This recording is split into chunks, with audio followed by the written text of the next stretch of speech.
Right, so we'll start off with Bitcoin. We've had a very quiet weekend. It's getting this way, so we're getting to a point now where in crypto it's almost worth, like, people who want to trade 5 minute or short-term trading, the opportunities at weekends are getting very, very thin. On the daily chart, we're capped and we're going sideways in sideways consolidation.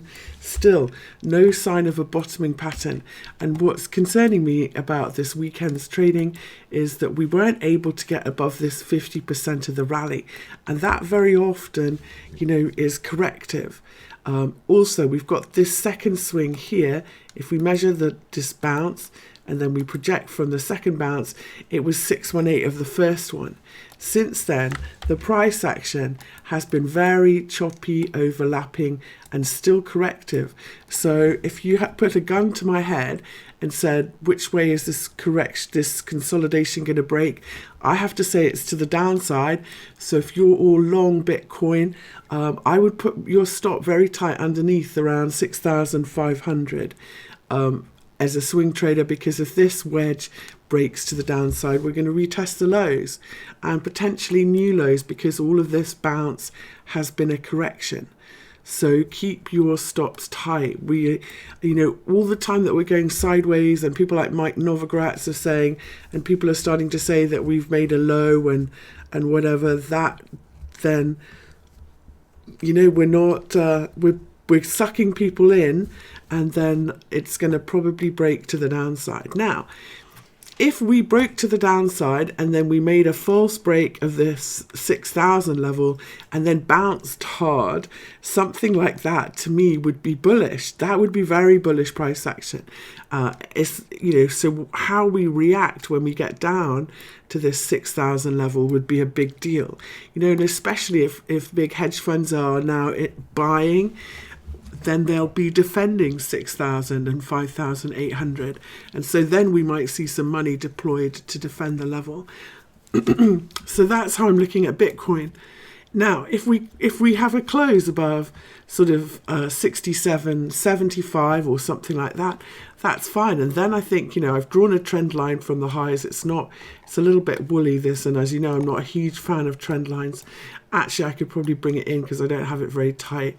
And so a breakout of 67.75 would be a breakout. So at this point, having done all of this consolidating, if you wanted to leave an order, a buy stop order there, that wouldn't be the craziest thing either. So you could leave, I expect us to break to the downside, but we might not. And a buy stop order above 6,800 wouldn't be crazy, because I think if we do break out after, let's face it, a month-long consolidating, then we should see quite a squeeze to the upside as well. So that's how I see Bitcoin.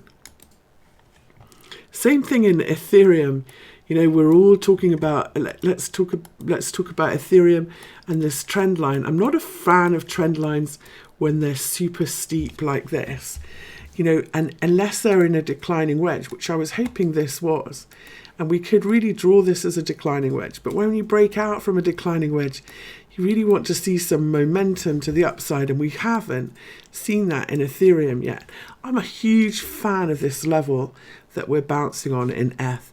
So for me, if we do break this wedge consolidation to the downside like Bitcoin, I'm going to try and I'm going to buy retests if I see the right price action and I see support around 168 in ETH.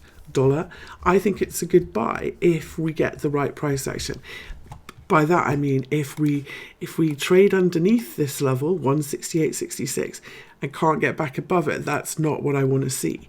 But for now, if you're long ETH already, which a lot of people are, we're really in the no man's zone. We're above the daily 20 moving average and trading sideways above underneath the 50. I'm going to move this resistance level to horizontal, because that's really where the daily 50 moving average is. Let's go down and look and see what we're doing. This rally again over the weekend has been choppy, overlapping.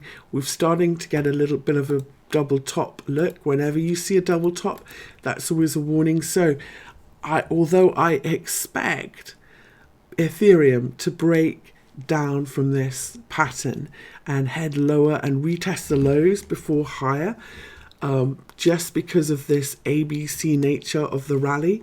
Although I expect that, I would still, even in this one, I would leave an order above 250, because above 250 gets us above the daily 50 moving average, and we should see a really decent move to the upside.